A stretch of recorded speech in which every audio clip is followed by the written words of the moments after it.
The night I called him, my hands were shaking so badly, I almost dropped my phone twice. I'd locked myself in the bathroom of the apartment I shared with Derek. I had my back against the cold tile wall, knees pulled to my chest, listening to him throwing things in the living room. A lamp, a lamp, and then something that shattered. Glass. Maybe the picture frame that used to hold the photo of us from our first trip to Nashville. I remember thinking, good. I never liked that photo anyway. I looked happy in it, and I had no business looking happy. I scrolled through my contacts with my thumb, and I don't even know why I stopped on his name. I just did. Maybe because he was the only person I knew who Derek would never, not in a million years, mess with. His name was Carver, Nathaniel Carver, and I worked for him. I want to be clear about something before I tell you the rest of this. I did not have feelings for him when I made that call. I wasn't calling because I had some secret hope that this would turn into something. I was calling because I was scared. My nose was bleeding from where Derek had shoved me into the doorframe 20 minutes earlier, and I genuinely could not think of a single other person who would answer their phone at 11:40 on a Thursday night and actually do something about it. I pressed call. He picked up on the second ring. Isla. Not a question, just my name in that low, even voice of his, like he'd been sitting there waiting. Mr. Carver. My voice came out smaller than I wanted it to. I hated that. I cleared my throat. I'm sorry to bother you. I know it's late. A pause. Short. Where are you? I'm at home. I'm in my apartment, in the bathroom. Another pause, longer this time. Then, are you hurt? I touched the side of my nose. My fingers came away dark. I'm okay, Isla, the way he said it. Not loud, not sharp, just certain. Like he could hear the lie in my voice before I'd even finished saying it. Are you hurt? I closed my eyes. A little. I'm coming. No, you don't have to. Text me the address. And then he hung up. I should tell you about Derek first, because you need to understand how something like that happens. How a person ends up locked in a bathroom at midnight calling her boss for help instead of, say, a friend or a family member, or literally anyone else. Derek Paulson and I had been together for 3 years. We met at a work happy hour. Not my work, his. A friend dragged me along to some rooftop bar in Midtown, and Derek was there in a navy blazer looking like every movie about New York I'd ever seen. He had this laugh. Big and easy, and it filled up a room. In the beginning, I thought I'd found someone real, someone warm. The first time he grabbed my arm hard enough to leave marks. He cried afterward for 40 minutes, and told me he'd never done anything like that in his life. I believed him. I shouldn't have, but I did. The thing nobody tells you about people like Derek is that they're excellent at math. They know exactly how many times they can do something before you leave. They calculate it. They add in the apologies, subtract the good days, and they balance the equation just enough to keep you in it. By the time you realize what's happening, you've been in it so long that leaving feels more terrifying than staying. I had a therapist once who called it the frog in boiling water. I never liked that metaphor. It made me feel stupid. But yeah, that's more or less what it was. For the last year of our relationship, Derek had taken to monitoring my phone. He had my location shared at all times. He'd gone through my work emails twice, convinced I was hiding something. He picked fights about money, specifically about the fact that I made more of it than him, which seemed to bother him on a cellular level. He called my boss the suit with a particular sneer in his voice, even though he'd never met Mr. Carver and I'd given him no reason whatsoever to be suspicious. That Thursday night, he'd come home already in a bad mood. He'd seen a charge on our joint account, a dinner I'd had with a colleague, completely professional, nothing. And when I tried to explain, he shoved me. I hit the door frame. I felt the sharp crack of it against the bridge of my nose, and I saw stars, actual stars, and something in me went very quiet and very clear. I thought, I'm not doing this anymore. So I locked myself in the bathroom and I called Nathaniel Carver. He was there in 22 minutes. I know because I watched the clock on my phone the entire time, listening to Derek pace the living room and mutter, and eventually go quiet, which was somehow worse than the noise. My phone buzzed. A text from an unsaved number I didn't recognize at first. Outside. Door code? I texted it back. A minute later, I heard the front door open. Then I heard Derek's voice, sharp and territorial. Who the hell are you? And then I heard Mr. Carver's voice, and it was the calmest thing I've ever heard in my life. I'm here for Isla. You should sit down. I came out of the bathroom. Mr. Carver was standing in the middle of our living room in what was clearly the same suit he'd worn to the office that day, minus the tie. He didn't look rumpled. He didn't look like a man who'd just driven across the city at midnight. He looked like he had all the time in the world and none of it was going to be wasted on Derek. He looked at me once, a quick, efficient scan, eyes stopping briefly on my nose, and then his jaw set in a way I hadn't seen before. Derek was staring at him. "Who is this? Is this him? Is this who you've been?" "Careful," Mr. Carver said it quietly. One word, but something in the room shifted. Derek's mouth closed. I think it was the first time I'd ever seen Derek's mouth close voluntarily in the middle of a sentence. "Isla," Mr. Carver said, not looking away from Derek. "Go get your bag. What you need for tonight." "I'm not going anywhere," Derek said. "She's not going anywhere. You can't just walk into my apartment. I can walk out and call the police instead if you prefer." Mr. Carver tilted his head slightly. "Your choice." Derek looked at me, that look. The one that was half rage and half something else, something desperate and calculating. The one that used to make me feel guilty, like his bad behavior was somehow my fault. Like I owed him something for causing it. I went and got my bag. He drove me to a hotel. Not some budget place. A proper hotel, the kind with a doorman and marble floors in the lobby. He walked me to the front desk, said something quietly to the woman behind the counter, and she nodded and handed me a key card without asking for a credit card from me. In the elevator, I finally looked at him properly. He was looking straight ahead. "You didn't have to do this," I said. "I know. I'll pay you back for the room." He looked at me then. "You won't." I didn't have the energy to argue. My nose had stopped bleeding, but it was swollen, and my hands had finally stopped shaking. I felt hollowed out in the specific way you feel after adrenaline leaves your body. Like someone had scoped out everything inside and left just the shell. "I've never called anyone for something like this before," I said, mostly just to say something. "I know," he said again. Then, quieter, "I'm glad you called me." The elevator opened on the 14th floor. He walked me to the room, checked that the door locked properly, and then stood in the doorway for a moment. "I'll send someone to get the rest of your things tomorrow," he said. "You don't need to go back there. Mr.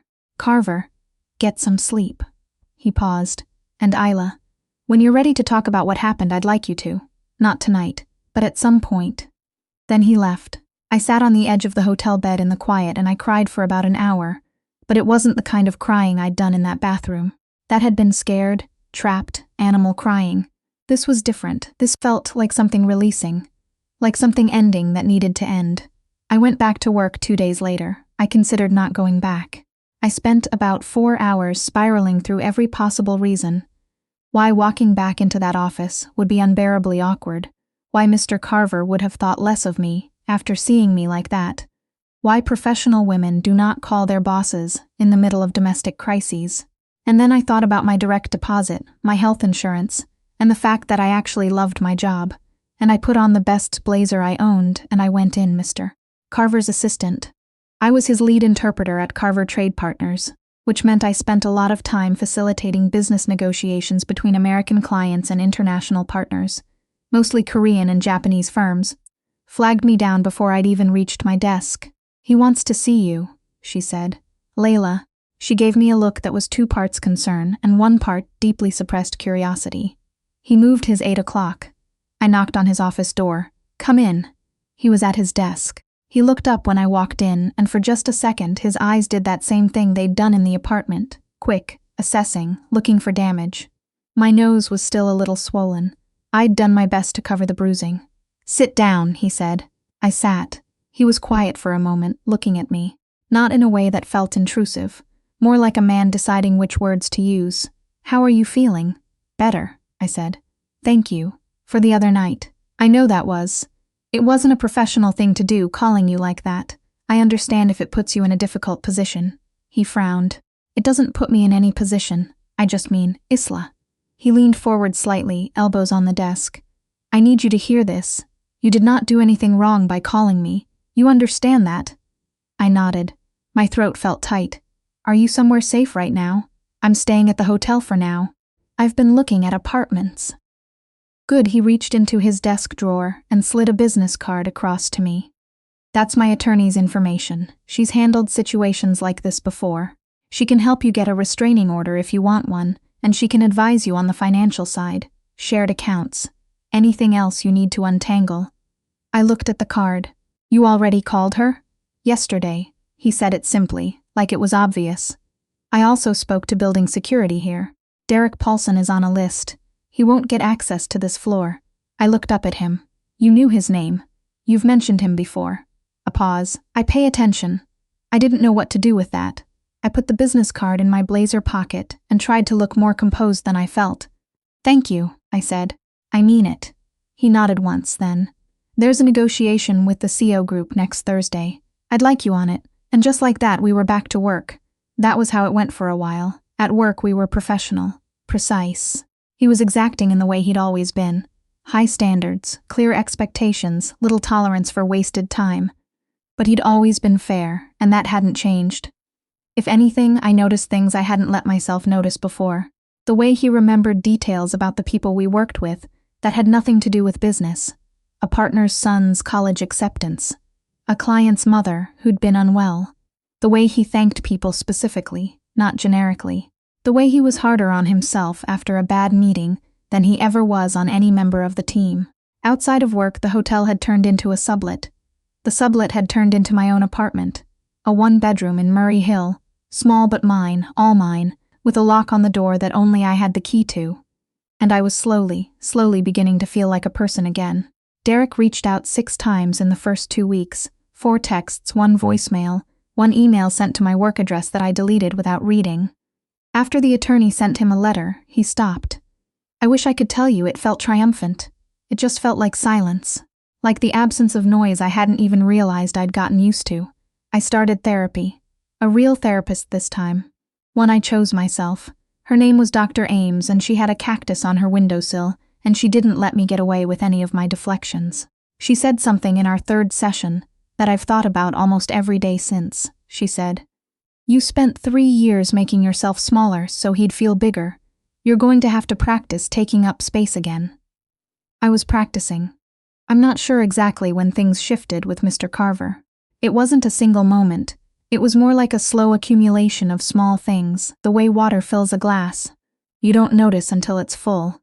There was the Thursday evening in November when I was still at my desk at 7:30, finishing up translation notes for a contract, and he came out of his office, saw me still there, and instead of leaving the way he usually did, he paused. "Have you eaten?" he asked. "I'll get something on the way home. The diner on the corner keeps the kitchen open until 9, he said. I was going there, if you wanted. I went. We sat across from each other in a vinyl booth, and we ordered pancakes because it was late, and somehow pancakes made sense, and we talked for 2 hours. About the business, at first, then about Korea, because he'd spent 3 years there in his 20s, and I'd spent a semester there in college, and we'd overlapped at the same city by 4 months without knowing it. Then about his family, which I'd always been curious about, because he never mentioned them. Then about mine. He called me by my first name the whole night. No Isla, with the careful professional distance he'd always put around it. Just Isla, like we'd been talking this way for years. When we left, he walked me to my subway stop without being asked. "This was good," he said at the top of the stairs. "Yeah," I said. "It was." He looked at me for a moment in that particular way he had, the one where I could never tell what he was actually thinking. Then, same time next Thursday? I laughed before I could stop myself. "Did you just ask me on a standing pancake date?" Something moved across his face, close to a smile, not quite. "I suppose I did." "Okay," I said. "Yeah. Okay. I should say I wasn't ready. That's not an excuse for anything. It's just true, Doctor." Ames had been very clear with me about the timeline of things, about not walking out of one relationship and into another, about understanding the patterns I'd developed around men who controlled things and needing to separate those from something real. I was aware of all of that. I was also aware, sitting across from Nathaniel Carver every Thursday over coffee, and eventually over dinner, and eventually over long walks through the city, when neither of us felt like sitting still, that something was building and that I was not entirely afraid of it. He was not like Derek, not in the obvious ways, and not in the subtle ones either. He didn't ask to see my phone. He didn't track my location. When I canceled plans because I was tired, he said at another time, and he meant it. He didn't sulk. He didn't punish me in small ways for the next 3 days. When I disagreed with him, which I did, regularly, he listened. He pushed back, but he listened. He updated his position when I had a point.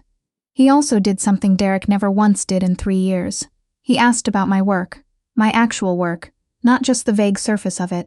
He asked what I found interesting about it, which negotiations had been the most difficult and why, which I was proud of.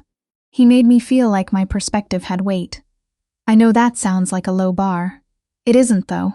When you've spent years with someone who makes you feel like your opinions are obstacles to be managed, someone who genuinely wants to hear what you think is a revelation. One night in February, we were walking along the Hudson. It was cold, the stupid kind of cold that gets under everything, and I'd borrowed his coat because mine wasn't enough, and he'd handed it over without making a thing of it. We were talking about something work-adjacent, a deal that had gone sideways that we both had feelings about, and I was mid-sentence when he stopped walking. I stopped too. What? He was looking at me. The city lights were behind him, and it was cold enough that I could see my own breath and his, and he had this expression that I recognized as him making a decision. I have to say something, he said, and you can tell me it's the wrong time, and I'll accept that, but I don't want to keep not saying it. My heart did something complicated.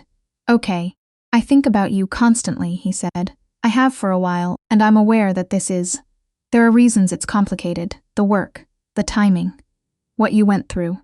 I don't want to push you anywhere you're not ready to go. He paused, but I would be lying to myself if I kept pretending this is just Thursday dinners. The wind came off the water. I pulled his coat a little tighter. I'm not ready, I said. I want to be honest with you about that. Something crossed his face, not surprise, not disappointment exactly. More like a man who'd expected this and had made his peace with it. Okay, he said. But I'm getting there, I said. I want you to know that. He nodded slowly, then he held out his hand. Not taking mine, just offering, palm up, waiting. I took it. We walked the rest of the way like that, and neither of us said anything, and it was the least complicated I'd felt in years. Derek found me in March. I still don't know how. My new address wasn't public, I was careful. Dr. Ames and I had talked about safety planning. I thought I'd been thorough. He was waiting outside my building one morning when I came out for my commute. He looked worse than I remembered. Thinner, hair that needed a cut, the kind of tired that lives behind someone's eyes. Part of me, a small and treacherous part, felt something like concern before the rest of me caught up and remembered the doorframe and the shattered glass and 11 months of therapy. I just need to talk to you, he said. Derek, 5 minutes, that's all. Isla, please, I'm not in a good place. I'm trying to fix things. I've been going to. You can't be here. My voice was steadier than I expected. I pulled out my phone. I have a restraining order, you know that. His face shifted. That shift. The one that went from desperate to something else in under a second when things weren't going his way. Who helped you with that? He said. It was him, wasn't it? That suit. You're with him now, Derek. How long has that been going on? While we were together. Is that why? I'm calling the police, I said. I'm not doing anything. I'm just standing here. I just want to talk. You have to leave. He didn't move, I called. While I was on the phone with the dispatcher, I sent one text. Just an address and the words, he's here. 12 minutes later, a black car pulled up. Mr. Carver, Nathaniel, got out. He'd clearly been in a meeting. He was still in his jacket and tie, one hand already on his phone. He walked to where I was standing and positioned himself next to me without saying anything to me first, just one brief look to check that I was okay. Then he looked at Derek. Derek looked at him. Whatever Derek saw, it settled something in him. The fight went out of his posture. His shoulders dropped. The police arrived 4 minutes after that. The officer took Derek's information, reminded him of the terms of the restraining order, and escorted him away. When the car was gone, Nathaniel turned to me. You okay? Yeah. I was actually surprised to find that I meant it. Yeah, I am. He nodded. Looked at the street where the police car had gone. He won't do that again. You don't know that. I know the kind of man he is, Nathaniel said. He's a coward. Cowards don't come back when they're not getting a reaction. He paused. You didn't give him one. I hadn't, I realized. I'd been scared in the moment, yes. But I hadn't cried, hadn't begged, hadn't let him pull me into the orbit of whatever he was trying to create. I just stood there and made the call. I'm getting better at this, I said. Nathaniel looked at me for a moment, something in his face that I was learning, slowly, to read. You are, he said quietly. You really are. Summer came. I got a promotion. Not from Nathaniel, who was careful to recuse himself from anything involving my performance reviews, but from the partners above him, who'd noticed my work on the CO Group deal. I started running in the mornings, something I'd given up in the Derek years because Derek didn't like me leaving before he woke up. I had dinner with friends I'd neglected.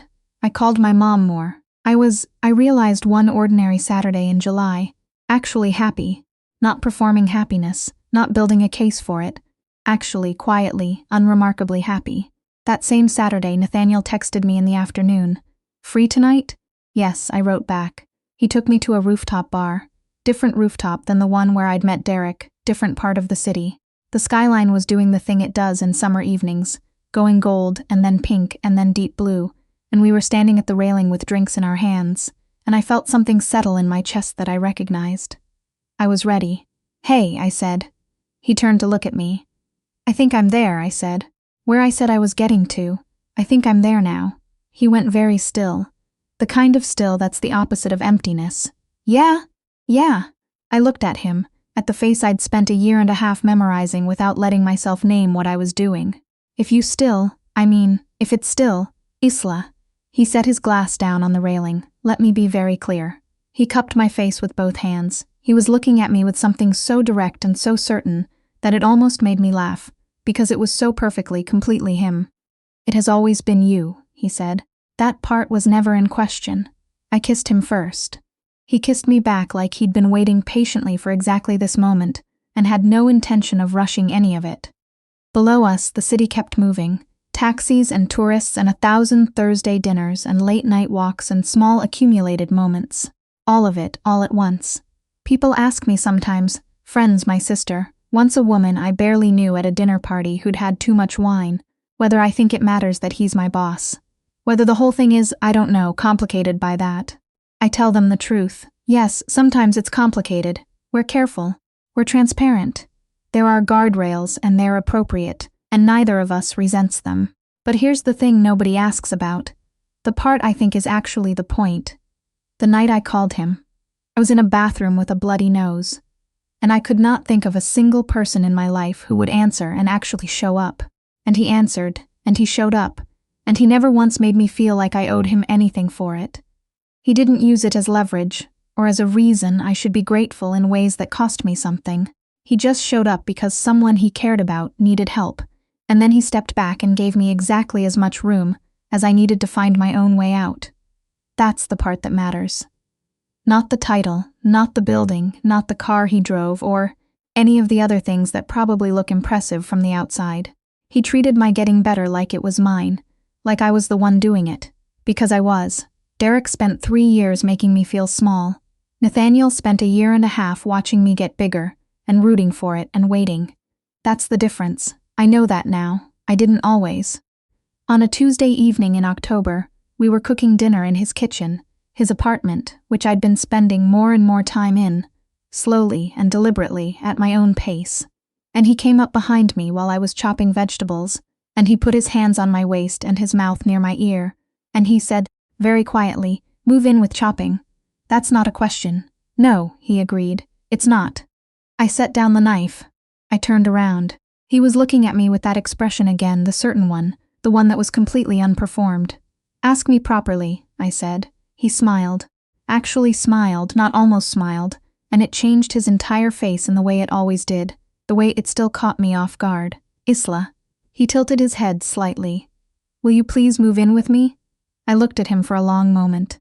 At the kitchen behind him, the dinner we were making. The ordinary Tuesday evening weight of a life that was mine. "Yeah," I said. "Okay." "Yeah."